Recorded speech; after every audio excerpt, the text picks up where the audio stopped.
Tonight, an East Bay family is grieving the death of a beloved father. The 32-year-old was gunned down as he was going to work on 14th Street this morning in Oakland. ABC 7 News anchor Dion Lim spoke with the victim's mother. I feel sorry for the person who did it. I feel sorry for him because he has a praying mom. He has a mom that covers him in prayer. It's that strength in prayer, holding loved ones of 32-year-old Willie Bernstein together after the father of two babies was gunned down walking into work just after 7 o'clock New Year's Eve morning. He wasn't a statistic. He didn't come out here and stand on these corners. He went to work. According to his family, Willie had worked at Autoclore, a commercial dishwashing supplier at 14th and Poplar for 2 years.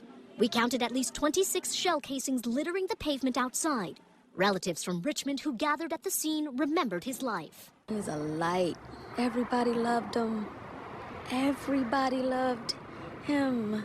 Goofy, laugh a lot, trusted a lot. And wondered who could have committed such a heinous act.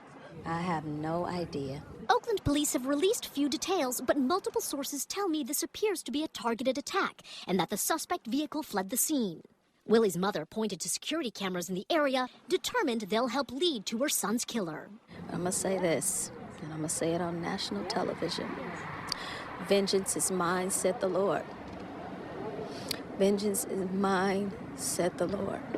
At a time when most are celebrating the beginning of a new year, Willie's family grieves and sends this message to the East Bay and beyond.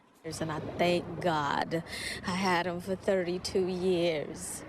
So you took my son, but you can't take his spirit. So I want the world to know this. Hug your babies. Cover them in prayer.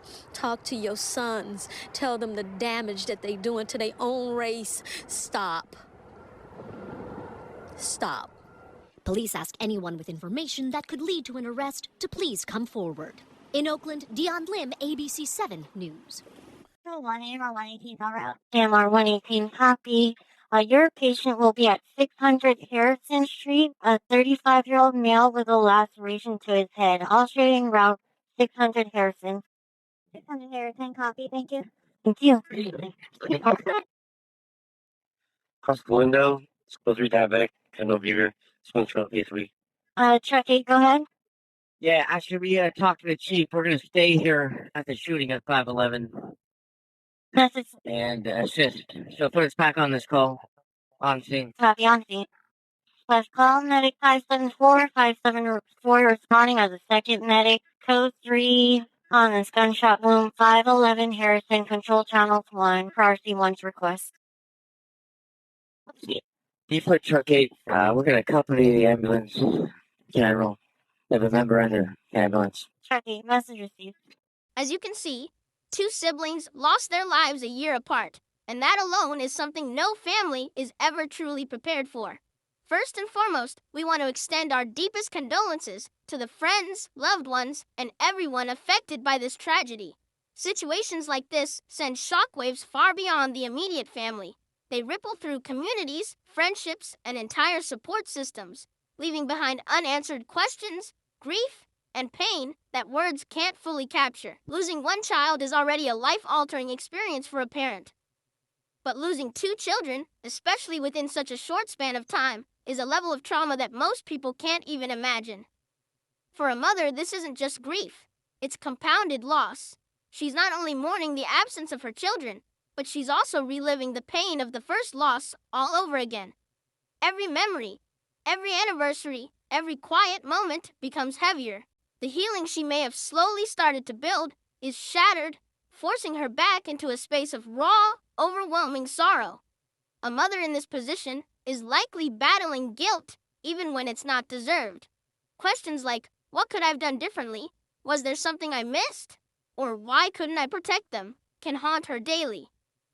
There's also the fear that settles in, fear of more loss, fear of silence, fear of waking up to another phone call that changes everything. On top of that, there's the pressure to stay strong for the rest of the family, even when her own heart feels completely broken. Society often expects parents to be pillars, but the truth is, grief like this can leave someone feeling hollow, exhausted, and emotionally drained. This is why awareness and discipline are so important when you're in the field. There are moments where you have to make the hard choice to miss out on something, even if you really want to be there. Because safety has to come first. Sometimes self-discipline isn't about weakness or fear. It's about maturity and survival. It's about understanding that protecting your life is also protecting the people who love you, depend on you, and would be devastated if something happened to you. As most people know, you only get one life. There are no do-overs, no rewinds, no second chances when things go wrong. One slip, one moment of carelessness, one situation you didn't fully think through, and it can be lights out. And when that happens, it's not just your life that's affected. It's your mother, your siblings, your children, your family, and everyone who ever cared about you that has to live with that loss for the rest of their lives. So when we talk about awareness, we're really talking about responsibility, not just to yourself, but to the people who love you. Being aware of your surroundings, knowing when to leave, knowing when to say no, and knowing when to put pride aside can be the difference between coming home safely and becoming another heartbreaking headline. Discipline is choosing long-term life over short-term satisfaction. At the end of the day, tragedies like this remind us that life is fragile and unpredictable.